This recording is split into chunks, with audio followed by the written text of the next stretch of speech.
All right, let's move on to what will have to be our last question for closing statements. We go back to Paula Hughes, and it's the shortest question yet, but certainly can be a long one. Paula, what is your long-term vision for the city of Fort Wayne? You know, long-term, Fort Wayne is once again setting the standard. Fort Wayne is a town that over 100 years ago built a courthouse with 4 courtrooms and only 1 judge. Fort Wayne is a town that people come to because there's opportunity. Fort Wayne is that town that we still have the friendly feel, the neighborhood feel, that big small town that I love, that kept me here, frankly, where you pull up to a 4-way stop and people wave each other on. That doesn't happen everywhere in the country, let me tell you. But Fort Wayne has this unique ability to blend friendliness with efficiency, with state-of-the-art and with public profiles that move us into the new economy.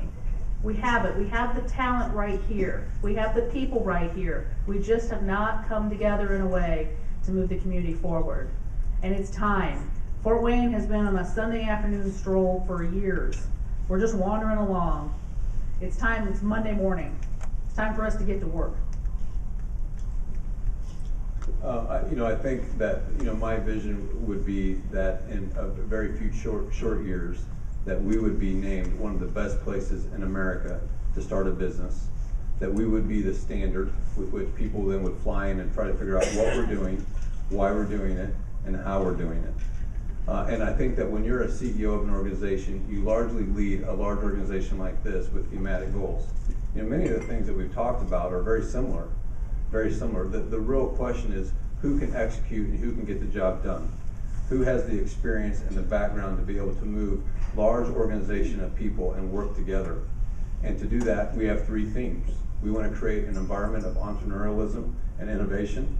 We want efficient and effective government that sets standards, measures themselves, and holds themselves accountable to those standards. And we want a quality of life for everyone that will attract and retain talent. And that would be the vision, that in 8 years that we would say that those 3 themes have been accomplished. My vision would be, since I'm on city council now and I go to all these neighborhood meetings and different quadrant meetings, that no matter where I went in the city of Fort Wayne, I wouldn't know which part of the city I was in.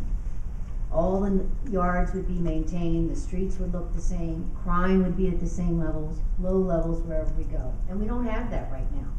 And so we have to pull together as a city and make priorities where our resources are going to be spent, because just as we were talking here today, if we don't have a vibrant downtown, if we don't have a vibrant city in every part of the city, that drags the rest of us down. That would be the first part of it. When you drove through the city, if you were a visitor, you don't know what part. You can't identify because you're in the bad part of town. That's something that we have. Political correctness has kept us from addressing way too long. We have to look at the city and decide where we need to put our resources to maintain a business environment and a friendly environment no matter where we live. And that being said, it has to be, I agree, a place where it is extremely easy to start and grow a business, so that the Lincolns of the world that have left the corporate headquarters is no longer something we talk about with remorse and regret, because so many other corporate headquarters have grown up here across the city of Fort Wayne that we don't even remember that there was that hole of intellectual and business talent, because we have grown so much new talent right here in the city of Fort Wayne.